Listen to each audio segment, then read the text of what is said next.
PMC പദ്ധതി school ഘടനയിലെയും ബ്രാൻഡിങ്ങിലെയും മാറ്റം ആശങ്കപ്പെടുത്തുന്നത്. ഇളവ് തേടി കേന്ദ്രത്തെ സമീപിക്കാൻ UDF സർക്കാർ. ഈ PMC പദ്ധതിയുടെ തുടക്കം മുതൽ ഇപ്പോൾ വരെ എപ്പോഴും എന്നും ഒരു ചർച്ചാ വിഷയം തന്നെയാണ്.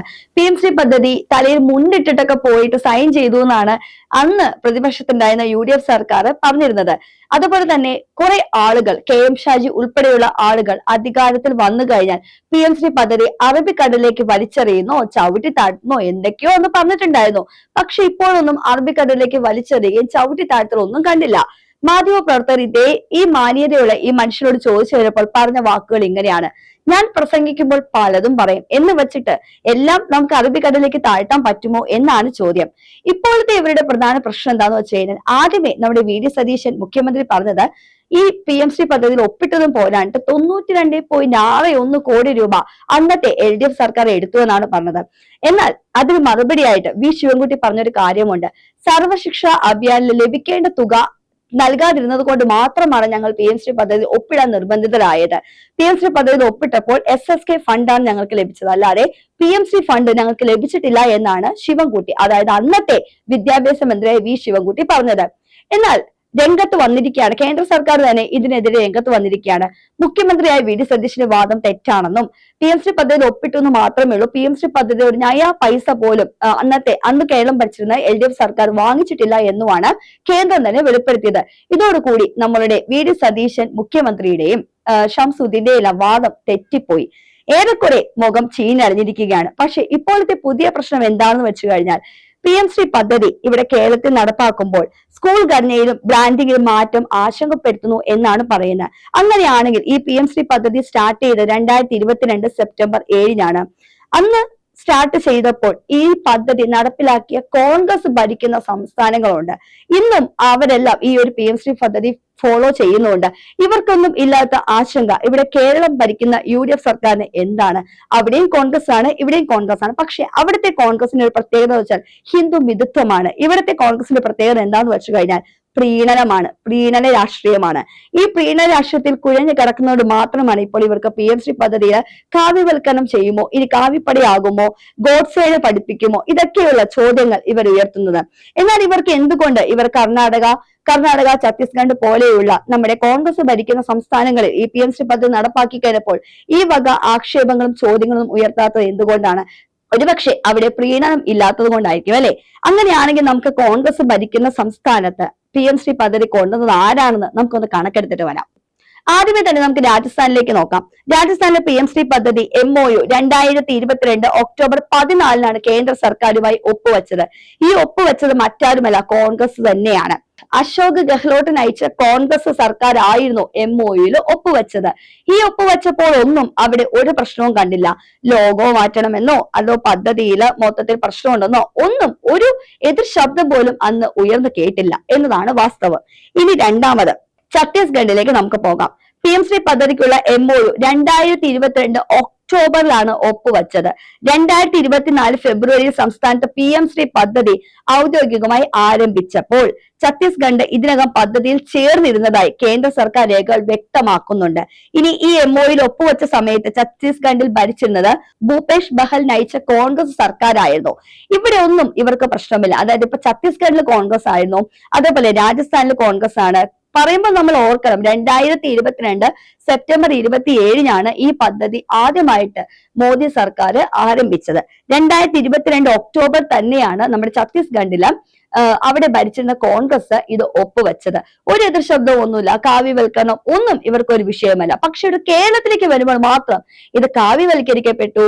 അതേപോലെ ഇത് ഹിന്ദുക്കളുടെ ഒരു വല്ലാത്ത രീതിയിൽ ആചാരങ്ങളെ അടിച്ചേൽപ്പിക്കുന്നതാണ്, മുഗൾ ഭരണത്തെ പാതെ എടുത്തു കളയുന്നു, ഇതൊക്കെയാണ് ഇവരുടെ ആക്ഷേപം. എന്ന് വെച്ചു കഴിഞ്ഞാൽ പിള്ളേർ പഠിക്കേണ്ട പകുതി ഒന്നും ഇതിലേക്ക് പഠിക്കാൻ പാടില്ല എന്നാണ് പറയുന്നത്. ഇവിടെ കിടന്ന് ഒച്ചവെക്കുന്ന പകുതി ആൾക്കാർ എന്തുകൊണ്ട് ഇവരുടെ അംശമായ കർണാടകയിലും ഛത്തീസ്ഗഡിലും കോൺഗ്രസ് ഭരിക്കുമ്പോൾ ഇവരിനെതിരെ എതിർ ശബ്ദം ഉയർത്തുന്നില്ല? ഇന്നും അവിടെ ഫോളോ ചെയ്യുന്നുണ്ട്. ഇവരുടെ ആദ്യത്തെ വാദം തന്നെ SSK ഫണ്ട് തന്നെ പൊട്ടി പാളിസായിരിക്കുകയാണ്. അപ്പോൾ ശരിക്കും PMC പദ്ധതിയാണോ ഇവിടെ പ്രശ്നം, അതോ ഈ കേരളത്തില് ഈ PMC പദ്ധതി കൊണ്ടുവരുമ്പോൾ ഹിന്ദുത്വ രാഷ്ട്രീയം പതുക്കെ വിദ്യാഭ്യാസ മേഖലകളിലും കൈകടത്തുമോ എന്നുള്ള ആശങ്കയാണോ ഇവർക്ക്? അല്ല, കേരളത്തിൽ മാത്രമാണ് ഇവർക്ക് ഈ ആശങ്കയുള്ളത്. പ്രത്യേകിച്ച് കേരളത്തിലെ കോൺഗ്രസിന്റെ കൂടെ മുസ്ലിം ലീഗ് കൂടി ഉള്ളത് കൊണ്ടും ജമാഅത്തെ ഇസ്ലാമിയുടെ അഭിപ്രായം ചോദിക്കുന്നത് കൊണ്ട് മാത്രമാണോ ഇവർക്ക് ഈ ആശങ്ക എന്നാണ് നമ്മൾക്ക് അറിയേണ്ടത്. കാരണം ഇതിലൊന്നും പെടാനും അഭിപ്രായം പറയാനും പാടില്ലാത്ത മുത്തു ജിഫ്രി കോയ എന്തുകൊണ്ട് PMC പദ്ധതിയെ പറ്റി സംസാരിക്കുന്നു? എന്തുകൊണ്ടാണ് അദ്ദേഹം ഇങ്ങനെ ഒരു വാക്ക് ചോദിച്ചത്? എന്തുകൊണ്ടാണ് PMC പദ്ധതി എടുത്ത് അറബിക്കടലിൽ കളയാത്തതെന്നാണ് അയാളുടെ സംശയം എന്നാണ് പറയുന്നത്. കേവലം ഒരു ജമാഅത്തെ ഇസ്ലാമിയുടെ ഒരു അംഗം എന്ന നിലയ്ക്ക് കേരളത്തിൽ എന്ത് തീരുമാനിക്കണം, തീരുമാനിക്കേണ്ട, എന്ത് യെസ് പറയണം, എന്ത് നോ പറയണം എന്ന് തീരുമാനിക്കേണ്ടത് മതരാഷ്ട്രങ്ങളാണോ, മതരാഷ്ട്രീയവാദികളാണോ? അല്ലല്ലോ, അങ്ങനെയല്ലല്ലോ പറയേണ്ടത്. കോൺഗ്രസ് എന്ന് പറയുമ്പോൾ ഒരു ജനാധിപത്യ പാർട്ടിയാണെന്ന് എല്ലാവർക്കും അറിയാം. ഈ ജനാധിപത്യ പാർട്ടിയാണെന്ന് അവകാശപ്പെടുമ്പോൾ എന്തുകൊണ്ട് ഈ ഒരു ജനാധിപത്യ പാർട്ടിയിൽ വിഭിന്ന അഭിപ്രായങ്ങൾ ഉയരുന്നു? അതും മതരാഷ്ട്രീയവാദികളുടെ അഭിപ്രായം ആരായുന്നു? MSF പ്രസിഡന്റ് നജാഫ് പറയുന്ന ഒരാലോചനയും വേണ്ട, ഇതങ്ങ് എടുത്ത് കളയുക, ഒരാലോചനയ്ക്ക് ഞങ്ങളില്ല എന്നാണ് പറയുന്നത്. എന്തുകൊണ്ടാണ് ഈ ഒരു MSF പ്രവർത്തനൊക്കെ ഇതിനു വേണ്ടിയിട്ട് ഈ PMC പദ്ധതിക്ക് വേണ്ടി അഹോരാത്രം തലയും വാലും പല്ലും എല്ലാം കൊണ്ടും എതിർത്ത് കളയുന്നത്? ഇത്രയും മാത്രം ഈ PMC പദ്ധതി ഇവിടെ കേരളത്തിൽ കൊണ്ടുവന്നതിന് ആർക്കാണ് നഷ്ടമുണ്ടാവുക? ഇത് തുടക്കത്തിൽ തന്നെ വി ശിവൻകുട്ടിയാണ് ഇത് സൈൻ ചെയ്തത് നമ്മൾ പറഞ്ഞു. ആരും അറിയാതെ, ശരിയാണ്, CPI എന്നൊരു പാർട്ടി പോലും, ഇവരുടെ സഹ പാർട്ടി പോലും അറിയാതെയാണ് ഈ ഒരു PMC പദ്ധതിയിൽ വി ശിവൻകുട്ടി പോയി ഒപ്പിട്ടത്. ഒപ്പിടാൻ കാരണം മിഡിലായിട്ട് നിന്ന് ജോൺ ബ്രിട്ടാസ് ആണെന്ന് വെളിപ്പെടുത്തിയിട്ടുണ്ടായിരുന്നു. ഇതിലൊന്നാം മൗനമായിട്ട് പ്രതികരിക്കുകയാണ് ചെയ്തത്. കാരണം തീർച്ചയായിട്ടും ഇവർ പറഞ്ഞതിലൊന്നും എതിർവാദം പോലും CPM വന്ന് പറഞ്ഞിരുന്നില്ല. മുണ്ട് തലയിലിട്ട് പോയി PMC പദ്ധതി ഒപ്പിട്ടു എന്നാണ് ഇപ്പോഴത്തെ ആരോഗ്യമന്ത്രി K മുരളീധരൻ തന്നെ പറഞ്ഞിരിക്കുന്നത്. PMC പദ്ധതി വിശേഷിപ്പിച്ചിരിക്കുന്നത്. ഞങ്ങൾ ഇതുമായിട്ട് മുന്നോട്ട് പോകുമെന്ന് തന്നെയാണ് പറഞ്ഞിരിക്കുന്നത്. PMC പദ്ധതിയിൽ ഫണ്ട് വാങ്ങിച്ചിട്ടില്ല. ഒരിക്കൽ ഒപ്പിട്ട് കഴിഞ്ഞാൽ പിന്നെ അതിൽ നിന്ന് പിന്തിരിഞ്ഞു പോകാനും പറ്റില്ല. കാരണം കർണാടകയില് ഈ ഒരു പദ്ധതി ആദ്യമായിട്ട് ഒപ്പിട്ടത് BJP സർക്കാരായിരുന്നു. അത് കഴിഞ്ഞ് അവിടെ ഭരണം മാറിയത് കോൺഗ്രസ് വന്നു കഴിഞ്ഞപ്പോഴും ഇപ്പോഴും ആ പദ്ധതി ഫോളോ ചെയ്ത് മുന്നോട്ട് പോകുന്നുണ്ട്.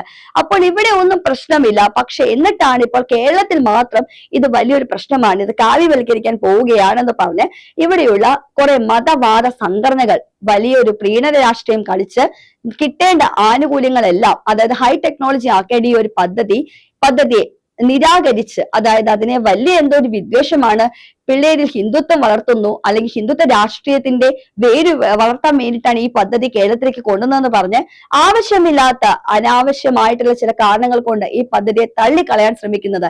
ശരിക്കും ഇവിടെ പ്രശ്നം PMC പദ്ധതിയാണോ അതോ മോദിയുടെ രാഷ്ട്രീയ വിരോധമാണോ, BJPയോടുള്ള വിരോധമാണോ? BJP മാത്രമാണ് ഇവർക്ക് വർഗീയ പാർട്ടി എങ്കിൽ ഇവരുടെ കൂടെ നിൽക്കുന്ന, അതായത് കേരളത്തിൽ ഇവരുടെ കൂടെ നിൽക്കുന്ന വോട്ട് ബാങ്ക് രാഷ്ട്രീയമായ ജമാഅത്തെ ഇസ്ലാമി, മുസ്ലിം ലീഗും SDPയും എല്ലാം ഇവർക്ക് വർഗീയ പാർട്ടിയല്ലേ? ഇതാണ് നമ്മുടെ ചോദ്യം. വർഗീയ പാർട്ടികൾ കൂടെ വോട്ട് ബാങ്കിന് വേണ്ടിയിട്ട് കൈയും പിടിച്ച് തോളും കൈയിട്ട് നടന്നിട്ട് ഒരു പദ്ധതി വരുമ്പോൾ ഞങ്ങൾ വർഗീയതയെ എതിർക്കുന്നത് പറഞ്ഞു കഴിഞ്ഞാൽ എന്ത് വിരോധാഭാസമാണ്? വർഗീയ ശക്തികളുടെ എല്ലാം കൈയും പിടിച്ച് വോട്ടും നേടി അധികാരത്തിലേറിയിട്ട് ഞങ്ങൾ മറ്റൊരു വർഗീയ ശക്തിയെ എതിർക്കുന്നു എന്ന് പറയുമ്പോൾ അത് എന്തൊരു വിരോധാഭാസമാണ്? ചിരിക്കാതെ എന്താണ് ചെയ്യാൻ കഴിയുക? ശരിക്കും ഇവിടെ കേരളത്തില് ഈ ഒരു പദ്ധതി നടപ്പിലാക്കിയാൽ എന്താണ് കുഴപ്പം? ഇവിടെ നടപ്പിലാക്കുമ്പോൾ ഏറ്റവും കൂടുതൽ എതിർശബ്ദം ഉയർന്നത് കോൺഗ്രസിന്റെ ആയിരുന്നു, UDFന്റെ ആയിരുന്നു, യൂത്ത് കോൺഗ്രസ് ആയിരുന്നു, MSF പ്രവർത്തകരായിരുന്നു. നമ്മുടെ പിണറായി വിജയന്റെ, അന്നത്തെ മുഖ്യമന്ത്രിയായിരുന്ന പിണറായി വിജയന്റെയും അതേപോലെ പ്രധാനമന്ത്രി നരേന്ദ്രമോദിയുടെയും ഫോട്ടോയെല്ലാം കത്തിച്ച് കളഞ്ഞ് ചെരുപ്പ് കൊണ്ട് മാലയൊക്കെ അടിച്ച് ഷൂ നക്കിയ പോലെയൊക്കെയാണ് പിണറായി വിജയന്റെ ഫോട്ടോസ് എല്ലാം വന്ന് സമൂഹ മാധ്യമങ്ങളും പൊതു ഇടത്തും വെച്ച് ഇവർ കോലം വരെ കത്തിച്ച് കളഞ്ഞ് പ്രതിഷേധിച്ചവരാണ്. ഇപ്പൊ അവർക്കൊക്കെ എന്താണ് പറയാനുള്ളത്? ശരിക്കും അന്ന് പിണറായി വിജയന്റെ ഈ ഒരു പദ്ധതിയിൽ ഇവർക്ക് എതിർപ്പുണ്ടെങ്കിൽ ഇപ്പോൾ ഇവർ അധികാരത്തിൽ വരുമ്പോൾ KM ഷാജി പറഞ്ഞ പോലെ അറബിക്കടലിൽ വലിച്ചെറിയാനായിട്ട് ഇവർക്ക് എന്താണ് ധൈര്യമില്ലാത്തത്? ശരിക്കും പറഞ്ഞു കഴിഞ്ഞാൽ വാക്കിന് വ്യവസ്ഥയുണ്ടെങ്കിൽ അന്ന് പറഞ്ഞ അതേ വാക്കിലും ആദർശത്തിനും ഉറച്ചു നിൽക്കണം. അല്ലാതെ മറുകണ്ഠം ചാടുമ്പോൾ അധികാരം കിട്ടുമ്പോൾ ഞാൻ പ്രതിപക്ഷത്ത് നിൽക്കുമ്പോൾ പലതും പ്രസംഗിക്കും, ഇതെല്ലാം ശരിക്കും പറഞ്ഞത് നടക്കുന്ന കാര്യമാണോ? പാഠപുസ്തകങ്ങളെല്ലാം അറിവിക്കൊണ്ടേ പൂട്ടാൻ പറ്റുമോ എന്നൊക്കെയാണ് ഇപ്പോഴത്തെ KM ഷാജിയുടെ വാദം. അപ്പോൾ ശരിക്കും ഇപ്പോൾ KM ഷാജി പോലും തിരിഞ്ഞിരിക്കുന്നു. പിന്നെ ഒരു MSF പ്രവർത്തന നജാഫിന് മാത്രം തിരുത്താൻ പറ്റാത്തത് എന്തുകൊണ്ടാണ്? ഇപ്പോഴും ആദർശത്തിൽ മുറിവ് പിടിച്ചിരിക്കുന്നത് എന്തുകൊണ്ടാണ്? മുത്തു ജിഫ്രി കോയയ്ക്ക് എന്തിനാണ് ഈ കേരളത്തിന്റെ കാര്യത്തിൽ അഭിപ്രായം പറയുന്നത്? ഇവിടെ മതം പഠിപ്പിക്കുന്ന കാര്യമല്ല പറയുന്നത്. ഒരു രാജ്യത്തെ ഒരു പദ്ധതി നടപ്പാക്കിയിട്ടുണ്ടെങ്കിൽ അത് മറ്റു സംസ്ഥാനങ്ങളിലേക്കും നടപ്പാക്കണം എന്ന് അവിടെ സംസ്ഥാനം ഭരിക്കുന്ന സർക്കാർ ആവശ്യപ്പെട്ടിട്ടുണ്ടെങ്കിൽ, അത് അംഗീകരിച്ചിട്ടുണ്ടെങ്കിൽ, അത് സൈൻ ചെയ്തിട്ടുണ്ടെങ്കിൽ അത് തുടർന്ന് പോരേണ്ട ഉത്തരവാദിത്തം, പിന്തുടർച്ച അവകാശം ഈ പുറകെ വരുന്ന സർക്കാരിന്റേതാണ്. അതിനെ വിമർശിക്കാൻ എല്ലാവർക്കും അവകാശമുണ്ട്. പക്ഷെ ആ ഒരു പദ്ധതി മറ്റു രാഷ്ട്രീയ വിരോധം മൂലം അത് അറബിക്കടലിൽ താഴ്ത്തണം, അത് പൂർത്തി കളയണമെന്ന് പറയാനായിട്ട് ഒരു മതരാഷ്ട്രവാദികൾക്കും അവകാശമില്ല. നമ്മുടെ കേരളത്തില് കോൺഗ്രസിൽ വോട്ട് ചെയ്ത ജനങ്ങൾ ഇതെല്ലാം കണ്ടു തന്നെ അറിയണം. കാരണം കോൺഗ്രസിന് ഇനി ഒരു വ്യക്തമായ തീരുമാനമെടുക്കാൻ സാധിക്കുകയില്ല, സ്വതന്ത്ര അഭിപ്രായം പറയാൻ സാധിക്കുകയില്ല. കാരണം അവരുടെ നട്ടല് പണ്ടേ നമ്മളുടെ ഈ ജമാഅത്തെ ഇസ്ലാമിയുടെയും മുസ്ലിം ലീഗിന്റെയും SDPയുടെയും എല്ലാം തിണ്ണ നിറങ്ങാൻ പോയിരിക്കുകയാണ്.